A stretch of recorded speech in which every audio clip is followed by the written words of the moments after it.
శ్రీ గురుభ్యో నమః. మనము పతంజలి యోగ సూత్రాలలో ఇంకొకటి అయిన దృష్టానుశ్రవిక విషయ వితృష్ణస్య వశీకార సంజ్ఞా వైరాగ్యం అంటే వైరాగ్యం అంటే ఏంటి అంటే ఇంట్లో బియ్యం అయిపోయింది అనుకుందాం, అది నాకు సంబంధించింది కాదు, పిల్లాడు కొంట్లో బాగోలేదు, ఆ పిల్లోడెవరు నేనెవరు, లేకపోతే భార్యకి జ్వరం వచ్చిందనుకో ఆవిడెవరు నేనెవరు అని అనుకుంటే అది వైరాగ్యం అంటారా అంటే వైరాగ్యం కాదు అంటున్నారు. ఎందుకంటే ఇంట్లో బియ్యం అయిపోయిందంటే తేవాల్సిన బాధ్యత భర్తకు ఉంటుంది. అలాగే ఇంట్లో భార్యకు కానీ పిల్లలకు కానీ ఒంట్లో బాగాలేదు అంటే వాళ్ళకి వైద్యం చేయించాల్సిన అవసరం అతనికి ఉంటుంది. కానీ అది ఏదో నాకు పట్టదు, వాళ్ళెవరో నేనెవరో అని అక్కడ మాటలు చెప్పాడంటే అది వైరాగ్యం అంటే అది వైరాగ్యం కాదు. నువ్వు అక్కడి నుంచి తప్పించుకుంటున్నావు అనమాట, ఏదో వాళ్ళని మోసగించడం, బాధ్యత లేకుండా ఉండడం. సో ఇక్కడ వైరాగ్యం అనగానే అన్నీ వదిలిపెట్టేయడమా అంటే ఏ రకంగా వదిలిపెట్టడం అని దాన్ని డిఫరెన్స్ చెప్తున్నారు తప్పితే ఏదో ఇంట్లో ఒంట్లో పోకపోయినా, ఇంట్లో బియ్యం లేకపోయినా, ఇంట్లో ఏం లేకపోయినా అయ్యో వాళ్ళు వేరు నేను వేరు నాకేం లేకపోయినా ఉంటాను అని అనేసుకోవడము అక్కడ వైరాగ్యం అన్నదు. ఎందుకంటే నీకు అక్కడ ఒక బాధ్యత అనేది ఉంది. అయితే ఏమంటున్నారు, అభ్యాసం ఎంత పెద్ద విషయమో వైరాగ్యం కూడా అంత పెద్ద విషయమే. ఏమన్నా వైరాగ్యం అనేది ఊరికనే వచ్చేస్తుంది 1-2 రోజుల్లో అంటే ఖచ్చితంగా రాదు. ఎందుకంటే అభ్యాసం కూడా మనం ఏం చేస్తున్నాము, తైలధారలాగా ప్రతి క్షణము దాని గురించే నువ్వు ఆలోచిస్తూ ఉంటేనే నీకు అభ్యాసం జరుగుతుంది అని చెప్పినట్టు వైరాగ్యం కూడానంట మనము ఎంత ఎక్కువ హృదయాన్ని విశాలం చేసుకుంటామో, ఎంత ఎక్కువ అభ్యాసంలో మునిగిపోతూ ఉంటామో అంత వైరాగ్యం మనకు వస్తుందట. ఇంద్రియాలకి ఏమన్నా మంచి విషయాలు కనిపించినా, వినిపించినా, తినాలనిపించినా ఇంద్రియాలు పరిగెడుతూ ఉంటాయి కదా, అది కావాలి ఇది కావాలని. అలా పరిగెట్టేవి ఎదురుగుండా ఉన్నా సరే అవి నాకు అవసరం లేదు అని చెప్పేసి ఆ ఇంద్రియాలకి ఏది నచ్చుతాయో ఆ ఇంద్రియాలని కనుక ఒకవేళ వశం చేసుకొని అవి అవసరం లేదని ఎవరైనా అనుకుంటే అప్పుడు వాడికి వైరాగ్యం వచ్చిందని అనొచ్చట. ఈ ఇంద్రియార్థము అలా 5 ఏవైనా సరే వాటి అందు వితృష్ణస్య అంటే దప్పిక లేకుండడము లేకపోతే దప్పిక తీరి ఉండడం కలిగి ఉండాలి. ఇంద్రియాలకి ఏదైనా ఇష్టమవుతుంది అంటే అక్కడ ఇంద్రియాలకి ఇష్టపడే విషయాలు కూడా ఒక్కొక్క మనిషిని బట్టి ఒక్కొక్క మనిషికి మారచ్చు కదా. పిల్లలు ఎదురుగుండానంట ఏదో అట్టుపండు పెడితే ప్రతివాడికి అట్టుపండు నచ్చాలని లేదు కదా. ఎవరికైతే అట్టుపండు నచ్చుతుందో, ఎవరికైతే తినాలనిపిస్తుందో వాడు దాని వైపు చూస్తూ ఉంటాడు, వీళ్ళు ఎప్పుడు నాకు ఈ అట్టుపండు ఇస్తారా అని. మిగిలిన విషయాలు అక్కడ ఏం జరుగుతున్నా వాడు పట్టింపు ఉండదు. అలాగని అంతట్లోకి ఇంకో ఎవరో జిలేబీ తీసుకొస్తే ఇంకో పిల్లాడు అటువైపు చూస్తాడు, ఎందుకంటే వాడికి దాని మీద ఇష్టం ఉంది. అంతేగాని అట్టిబండి చూసేవాడికి జిలేబీ మీద వైరాగ్యం ఉందా అంటే వైరాగ్యం లేదు. ఇవన్నీ అంటే మనకి వైరాగ్యానికి లేకపోతే వదిలిపెట్టడానికి డిఫరెన్స్ ఏంటో చెప్తున్నారు. ప్రతిదీ వదిలేయడమే వైరాగ్యం అనుకుంటే అలా కాదనమాట. మనకి ఈ ఇంద్రియానికి ఏది నచ్చిందో అది మనం తీసుకుంటాం, ఆ ఇంద్రియానికి నచ్చకపోతే మానేస్తాం. అది మానేయడమే తప్పితే వైరాగ్యం అనిపించదు. అయితే ఇక్కడ మంచి పరిమళమైన సుగంధ ద్రవ్యాలతో హోమం చేసి ఆ పొగ వస్తుంటే పతంజలి యోగ సూత్రాలు చెప్పుకున్నాం అనుకోండి, ఓహో ఏం పతంజలి క్లాస్ అండి, ఏం గుమగుమ ఆ ప్రసాదాలు ఏంటి అంటారు. అలాగే నవ్విస్తూ భగవద్గీత మంచి ఇంగ్లీష్లో ఓ స్వామీజీ చెప్పారనుకుందాం, ఆహా ఏం ఇంగ్లీష్ అండి అంటారు.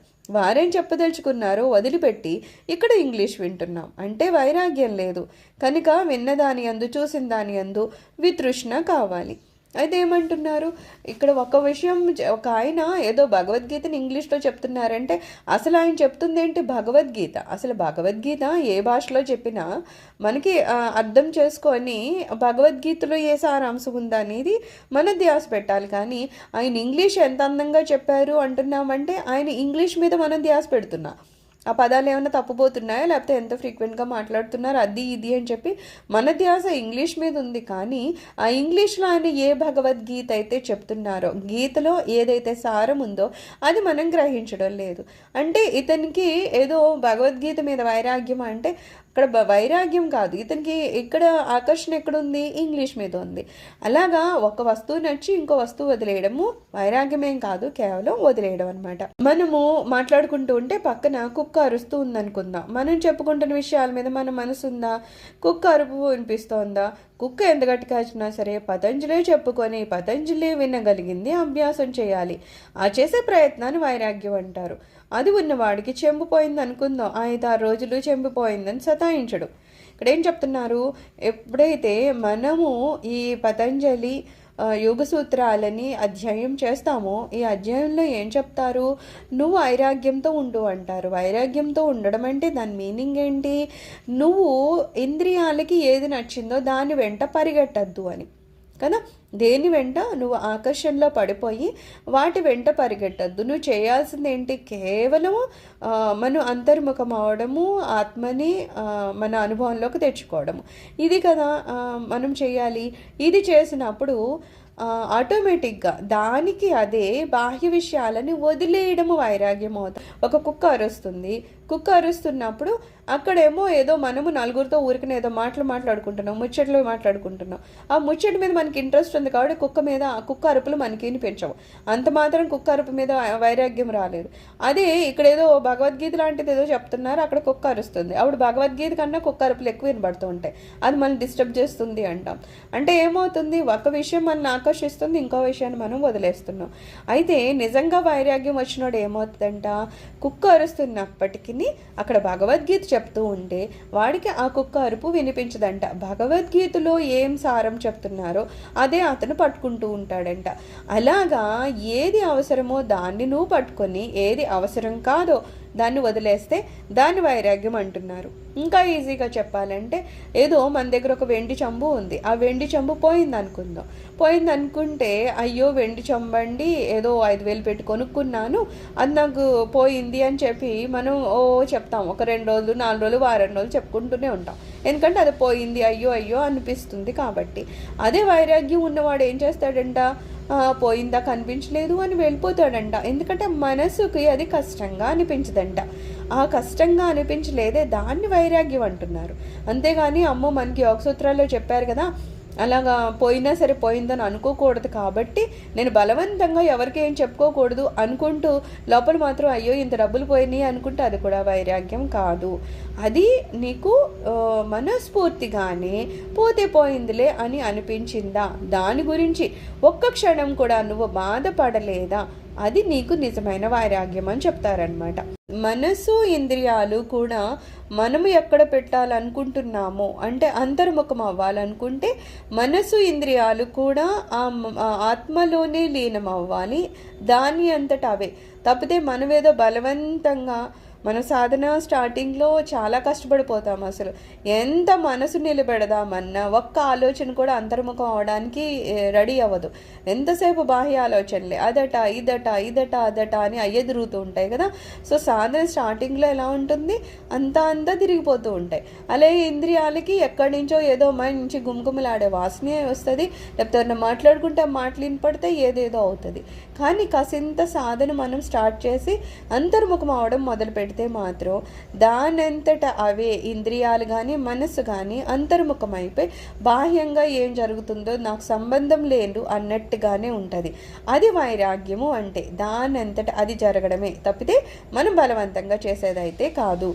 ఇక్కడ చేసిన ప్రయోగము యోగం కోసం కనుక యోగాభ్యాసం అంటే దృష్టము అనుశ్రేవికము అయిన విషయాలయందును ఇంద్రియార్థాలయందును వితృష్ణస్య తృష్ణ లేనటువంటి వానికి వశీకార సంజ్ఞ వశమయ్యింది అని తెలియాలి. మనస్సు వాడికి వశమైందా లేదా చూసుకోవాలి. ఇక్కడ మనము యోగాభ్యాసం చేసినప్పుడు మన మనసు మనకి వశమైందో లేదో కూడా తెలియాలంట. ఎలా తెలుస్తుంది? మనము అంతర్ముఖం అవుదాం అని ప్రయత్నించినప్పుడు మన దృష్టి కనుక ఈ ఏదో వినబడ్డంలో కనబడ్డంలో లేకపోతే ఏదో మంచి వాసన వస్తుందనో వెళ్ళిపోతూ ఉంటే మన మనసు మన చేతిలో లేదనమాట.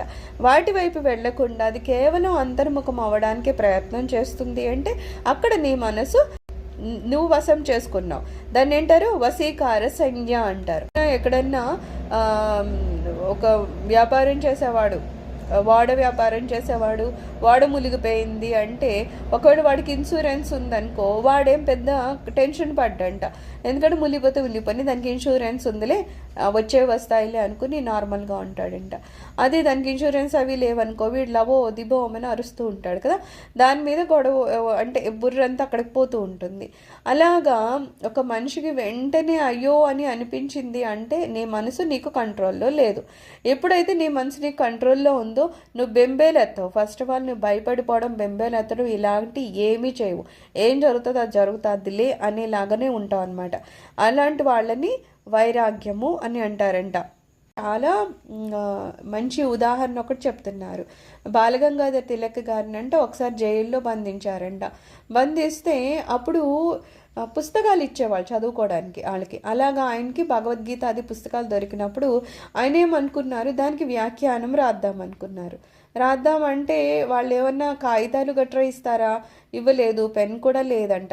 లేకపోతే ఆయన ఏం చేశారు, ఈయనకిచ్చిన న్యూస్ పేపర్స్ అవి ఉంటాయి కదా, వాటికి చిన్న చిన్న మార్జిన్ కొంత ప్లేస్ ఖాళీ ఉంటుంది కదా, ఆ ఖాళీల్లో వ్యాఖ్యానం రాశారంట. అది కూడా 2 వాల్యూమ్స్ రాశారు. అంటే ఎంత రాసి ఉండుంటారు. అందుకని ఏమంటున్నారు, ఇక్కడ నాకు అది లేదు కాబట్టి నేను చెయ్యను అనుకోవడం ఏమీ పెద్ద గొప్ప విషయం కాదు. దాన్ని అలాగా ఇది నాకు అనుకూలంగా లేదు కాబట్టి నేను చేయలేదు, నాకు అన్నీ అనుకూలించేస్తే మేమేదో చాలా గొప్ప భక్తులు అయిపోతాం, భగవంతుని సాక్షాత్కరించేసేసుకుంటామని చెప్తే ఇంకక్కడ యోగం ఏముంది? నీకు అనుకూలం లేకపోయినా సరే నువ్వు అలాగ చేస్తేనే నీకు యోగము ఉందని చెప్పడము, లేకపోతే నీకు వైరాగ్యం ఉందని చెప్పడము. ఏది లేకపోయినా సరే, అన్నీ ఉన్నప్పుడే కాదు, ఏది లేకపోయినా సరే నువ్వు అలాగే ప్రవర్తించాలంట. ఏదో ఒక హోటల్కి వెళ్ళావు, ఏదో తిందాం అనుకుని వెళ్ళావు, ఏదో ఇడ్లీ తిందాంలే అనుకున్నావు. అక్కడికి వెళ్ళగానే ఏదో పెసరేటు మంచిగా మస్తు కనబడగానే ఇడ్లీ పక్కన పెట్టేసి అది ఆకర్షించింది కాబట్టి నేను పెసరేటు తిందాము అనుకుంటే ఇక్కడ ఏమంటున్నారు, నువ్వు వైరాగ్యంతో వెళ్ళలేదు. నువ్వు వైరాగ్యంతో ఏం చేస్తావు, కడుపు నింపుకోవడానికి ఏదో అనుకున్నావు, ఏదో కాసింత ఇడ్లీ లాంటిది ఏదో తినేసి వచ్చేస్తావు. కానీ నువ్వు వెళ్ళింది ఏంటి, అక్కడ ఏదో ఆకర్షిస్తే అది తినాలనుకుని. అంటే అలా చిన్న చిన్న విషయాల్లో కూడా మనకి వైరాగ్యం ఉందా లేదా, లేదు మన మనసుని మనం కంట్రోల్ చేసుకుంటున్నామా లేదా అనేది కూడా మనకి అర్థమవుతుందంట. మనకి అభ్యాసం వైరాగ్యం అనేదంట 24 గంటలు అంటే ఎప్పుడు నిద్రపోతామో ఒక స్పృహలో లేనప్పుడు తప్పితే మిగిలిన సమయాల్లో మనము మనసు ఉత్సాహం కల్పించబడుతూ ఉన్నట్లయితే, అది పొద్దున మనం చెప్పుకున్నాం, ఉత్సాహంతోనే అభ్యాసం ఉంటుంది. ఏదో డీలా పడిపోయి చేయాలా, ఈరోజు సర్లే ఒక అరగంట ధ్యానం చేయమన్నారు కదా అంటే అది నువ్వు నిజంగా చేసే ధ్యానం కాదు. ఇక్కడ ఏమంటారు, నువ్వు ఉత్సాహంతో చేయాలి, నేను ధ్యానం చేయాలి, నాకు ఏదైతే ఈ యోగ శాస్త్రాల్లో చెప్పారో అలాగా ఆ పరమాత్మని అంశం నేను చూడాలి అనుకుని ఎప్పుడు మనం ఉత్సాహంతో చేయడమని అభ్యాసం అని అంటారు. అది 24 గంటలు ఎప్పుడైనా చేయొచ్చడం. మాకు నిద్ర పట్టట్లేదు అంటారు. నిద్ర పట్టకపోతే నష్టం లేదు. ఆ నిద్ర పట్టని సమయాన్ని కూడా మనం ధ్యాన రూపంలో ఉపయోగించుకోవచ్చు. సో నిద్ర అనేది దానికోసం మనం వేరే టైం వెచ్చించాల్సిన అవసరం లేదు. ఏ సమయాన్నైనా సరే నువ్వు 24 గంటలు ఈ సమయం ఆ సమయం అని ఏమీ లేదు. ఎప్పుడైనా సరే నువ్వు అభ్యాసం చేయొచ్చు, చెయ్యాలి కూడాను. ఎప్పుడైనా సరే మంచి అని ఆలోచించామనుకో దాన్ని పాజిటివ్ యాటిట్యూడ్ అంటారు. కాకపోతే ఈ మంచి అనేది కేవలం నా కోసమే ఆలోచించి నాకు మంచి జరిగితే చాలు, పక్కోడికి ఎలా కష్టమైనా పర్వాలేదు అనుకుంటే మాత్రం అదేమీ పాజిటివ్ యాటిట్యూడ్ కాదు. నువ్వు నెగిటివ్గా ఆలోచిస్తున్నావు. కాబట్టి ఇక్కడ ఏమంటున్నారు, మనము ఎప్పుడు ఆలోచించినా నాతో పాటు చుట్టుప్రక్కల వాళ్ళకి కూడా మంచే జరగాలని ఆలోచించుకోవడం. లోకా సమస్త సుఖినో భవంతు అలాంటివి అనమాట. సో పాజిటివ్ యాటిట్యూడ్తో ఉండాలంట. మనకేమంటున్నారు, నా గురించి నా చుట్టుప్రక్కల ఉన్న వాళ్ళ అందరి గురించి శుభప్రదంగానే ఆలోచించమని చెప్తున్నారు.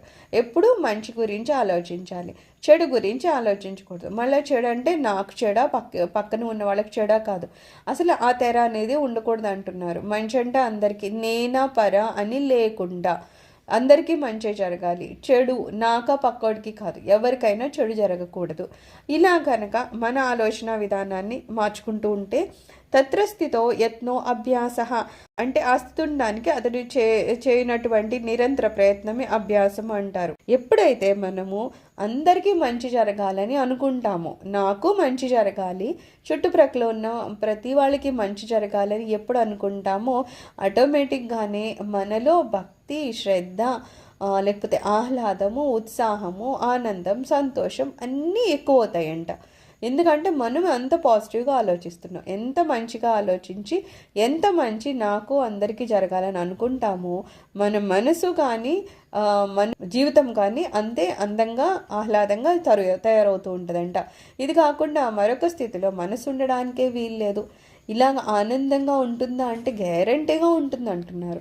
నువ్వు ఎప్పుడైతే అందరికీ మంచి జరగాలని ఆలోచిస్తావో అలాగా నీ మనసు ఆనందంగా ఉంటుంది. కానీ ఇంకో రకంగా అంటే అది నిరుత్సాహపడే స్థితికి వెళ్ళే ప్రసక్తే లేదు. ఎందుకంటే నువ్వు నీ ఆలోచనని అంత మంచిగా ఆరోగ్యంగా పెట్టుకుంటున్నావు కాబట్టి. మనం అభ్యాసం వేరు, మనకి తెలియడం వేరు. ఒక విషయం గురించి మనకు తెలుసా అంటే తెలుసు అంటాము విషయాలు. తెలిసినంత మాత్రాన నువ్వు అలా ఉంటావా అంటే ఉండకపోవచ్చు. ఇది మంచిదా అంటే మంచిది అంటాము. కానీ నువ్వు చేస్తున్నావు అంటే అబ్బాయి చేయడం లేదండి అంటాం. అప్పుడేంటి, నీకు కేవలం తెలుసు తప్పితే నువ్వేమన్నా అది అభ్యాసం చేస్తున్నావా, చేయడం లేదు. అయితే ఏదైనా సరే నువ్వు ఎప్పుడు అభ్యాసం చేసావో దాని ఫలితం నీ మీద ఉంటుంది తప్పితే నీకెన్ని విషయాలు తెలుసు అనే దాని ఫలితం నీ మీద ఉండదు. ఇప్పుడు ఏదో వ్యాయామం అన్నారనుకో, వ్యాయామం చేయడం చాలా మంచిది అని తెలుసు, దాని వలన ఎన్ని రకాల జబ్బులు ఉండవు, మనిషి చాలా ఆరోగ్యంగా ఉంటాడు అన్నీ ఇంకా రకరకాలు చెప్తూ ఉంటారు. మనకు అన్నీ తెలుసు, తెలియదు అనడానికి లేదు. పని వ్యాయామం ఎన్ని రకాలు ఎలా ఉంటాయి దేనికి అన్నీ చెప్పే కూడా మరి ఇన్ని తెలిసిన నువ్వు చేసావా అంటే చేయలేదంటాం. చేయకపోయినప్పుడు దాని బలం నీ మీద ఎంత ఉంటుంది? ఏమీ ఉండదు. నువ్వు కేవలం తెలుసుకోవడం వలన దాని ప్రభావం నీ మీద ఏముంటుంది? ఏమీ లేదు. అయితే ఒకటి, నువ్వు ఒకసారి అభ్యాసం మొదలుపెట్టావు, నీకు వ్యాయామం ఏంటో ఎలాగో తెలుసు కాబట్టి నువ్వు కొంతగా చేయడం మొదలుపెట్టావు. 1 నెల 2 నెలలు పోయాక నీలో చాలా తేడా వస్తుంది, శారీరకంగా కానీ మానసికంగా కానీ. అప్పుడు కదా దాని బలం నీ మీద ఉన్నట్టు. అందుకని ఇక్కడ ఏమంటున్నారు, కేవలం ఏదన్నా ఒకటి నాకు తెలుసు అంటే అది సరిపోదయ్యా. తెలిసిన విషయాన్ని నువ్వు అభ్యాసం చేస్తేనే దాని యొక్క ప్రభావము, దాని యొక్క బలము నీ మీద ఉంటుంది.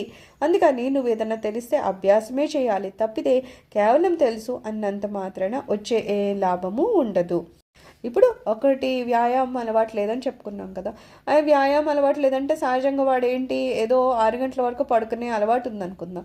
వాడు ఇంకా లేచాక మళ్ళీ ఏదో ఉద్యోగానికి అది వెళ్ళిపోవాలి, టైం సరిపోవట్లేదు కాబట్టి వ్యాయామం చేయట్లేదు. కానీ ఏ రోజైతే వాడు వ్యాయామం చేయాలనుకున్నాడో మళ్ళీ ఖచ్చితంగా ఇంకొక గంట ముందన్నా లేగాలి, ఎందుకంటే వ్యాయామానికి సమయం ఇవ్వాలి కాబట్టి. అప్పుడు ఏమవుతుంది, పాత అలవాటు ఉందే ఎక్కువగా నిద్రపోవడం, ఆ నిద్రపోవడం అనేది తగ్గిపోతూ ఉంటుంది. అందుకని ఏమంటున్నారు, కేవలం తెలుసా అంటే తెలుసని కాకుండా నువ్వు ఎప్పుడైతే అభ్యాసం మొదలు పెట్టావో ఆ అభ్యాసం యొక్క ప్రభావం నీ మీద ఎప్పుడు పడుతూ ఉంటుందో అప్పుడు ఇంతకు ముందు నీకు ఉన్న ఏదైనా చెడు అలవాట్లు ఉంటే అవి తగ్గిపోతాయి. వాటి ప్రభావం తగ్గి నువ్వు ఏ మంచి అలవాటు చేసుకుంటున్నావో దాని ప్రభావం నీ మీద ఎక్కువ ఉంటుంది అంటున్నారు. మనకి ఒక కోపం అనేది ఉందనుకుందాం. అయితే అమ్మో నేను కోపాన్ని వదిలేయాలి అనుకొని ఆ కోపాన్ని అనే ఆ వర్డ్ పట్టుకొని ఇంకెప్పుడు దాని మీద ధ్యాస పెడుతున్నాము అంటే నిజంగా కోపాన్ని వదిలేస్తున్నామా, కోపాన్ని స్మరిస్తున్నామా అంటే కోపాన్ని స్మరిస్తున్నావు. ఆ విధంగా మళ్ళీ నువ్వు నీ కోపాన్ని పెంచుకుంటున్నావు అంటున్నారు. అందుకని ఒక విషయాన్ని వదిలేయాలి అనుకున్నప్పుడు కనీసము స్మరణకి కూడా ఆ విషయం మనకి రాకూడదంట. అంటే ఇప్పుడు కామక్రోధాన్ని నేను వదలాలి అనుకున్నప్పుడు కామక్రోధాలు అనే ఆ విషయాలు కూడా నాకు తలంపుకి రాకూడదు. ఎప్పుడైతే అలా రాకుండా ఉంటాయో దాని బదులు నేను వేరే ఏ పేర్లనో లేకపోతే వేరే ఏ విషయాలనో ఆలోచిస్తానో అవి నాకు దూరం అవుతాయి తప్పితే వీటినే మనసులో పెట్టుకొని వీటి నుంచి నేను దూరం అవ్వాలంటే ఇవి ఎలా వదిలేయాలని ఎంతసేపు కామక్రోధాలకి దూరం అవ్వాలని పేరు ఎత్తుతూనే ఉన్నాను అనుకో, వాటి దగ్గరే ఉంటాను కానీ దాని నుంచి నేను దూరం అవ్వలేను. దూరం అవ్వకపోతే వైరాగ్యం అనేది రాదు. మనకి ఉన్న లోపాలను పోగొట్టుకోవాలని ధ్యానం చేసేవాడు ఏనాడు బాగుపడలేదు. ఎంతసేపు మనమే మంచిగా ఉండాలని ప్రయత్నం చేస్తాము, కానీ మంచిగా ఉండాలని ప్రయత్నం కన్నా నాలో ఉన్న ఈ చెడు ఏవో ఉన్నాయి కదా, ఈ చెడు విషయాలను తీసేయాలి అని ఆ చెడు చెడు చెడు అని దాని గురించే నేను ఆలోచిస్తూ కూర్చుంటే ఏమవుద్ది అంటున్నారు, నా ధ్యాస ఈ చెడు విషయాల మీదకే వెళ్తుందంట. అయ్యో నా కోపం ఎక్కువ అన్నప్పుడు నువ్వేం చేయాలి, కోపం ఎక్కువ అనే విషయాన్ని పక్కన పెట్టేసి నాకు ఆ స్వామివారి పాదాల మీద భక్తి శ్రద్ధలు ఉండాలని అటువైపు నువ్వు మరల్చేవా, ఈ కోపం అనే విషయం మొత్తానికి పటాపంచలు అయిపోతుంది, అది ఇంకా నీ జోలికి రాదు. కానీ మనము ఇది ఎక్కడ పెట్టాలో తెలియక ఈ మనసుని తీసుకెళ్ళి కోపం తగ్గించుకోవాలని అనుకున్నాం. కానీ మనం ఆలోచించేది మళ్ళీ కోపం గురించి. అయ్యో నాకు ఇంత కోపం వస్తుంది, ఎందుకు వస్తుంది అంటే ఏమో దీనివల్ల వస్తుందేమో, నేను చిన్నప్పటి నుంచి ఇలా అన్న వాళ్ళు నాతో ఇలా ఉన్నారు, ఇలా ఇలా ఇలా కోపానికి రిలేటెడ్గా ఎన్నో ఆలోచిస్తాం. ఆలోచించినప్పుడు ఏమవుతుంది అంటున్నారు, నువ్వు ఏ మంచి కావాలనుకుంటున్నావో ఆ మంచి జరగకపోగా ఏ నెగిటివ్ గురించి ఆలోచిస్తున్నావో అదే నీలో పెరిగిపోతుంది అంట. అంటే ఇది ఒక సైకాలజీ అంటున్నారు. ఏమని, నీ మనసు ఎలా పనిచేస్తుందట, మనమేమనుకుంటాము తప్పుని తప్పు అనేసుకుంటే దానికి దూరం అయిపోయి ఒప్పుని ఒప్పు అంటే దాని దగ్గర అవుతాం అని అనుకుంటాం. కానీ ఇక్కడ ఏం చెప్తున్నారు, నువ్వు తప్పు తప్పు తప్పు అని, ఈవెన్ మనం బయట వాళ్ళు కూడా ఇది తప్పు తప్పు అని చెప్తాం కదా, అలా తప్పు అని చెప్తే మనం అనుకుంటున్నాము అది చెప్పేసాము, ఏదో వాడు తప్పు చేశాడని అనుకుంటున్నాం. కానీ వాడు తప్పు చేసిన పక్కన పెడితే వాడి తప్పును అస్తమాటికి తలుచుకుంటున్నాం. కాబట్టి మనము కూడా నెగిటివ్ ఆలోచనలతోనే ఉంటున్నాం. అందుకని ఏమంటున్నారు, నువ్వు ఆలోచించేటప్పుడే ఏది మంచో దాన్ని మాత్రమే ఆలోచించు, నెగిటివ్గా ఆలోచించొద్దు అని చెప్తున్నారు. అది అతని మీద కోపమో అని, నా కోపం మీద కోపమో అని, నా కోపం గురించి కూడా నేను మాట్లాడకూడదు. అందుకని ఏమంటున్నారు, నువ్వు దేన్ని ఎప్పుడు పట్టుకుంటావో నీ మనసు కూడా అదే పట్టుకుంటుంది. దానికి ఏం అలవాటంట, మంచో చెడా అని తెలియదంట. మనం ఏది ఇస్తామో దాన్ని పట్టుకుని కూర్చుంటుందంట.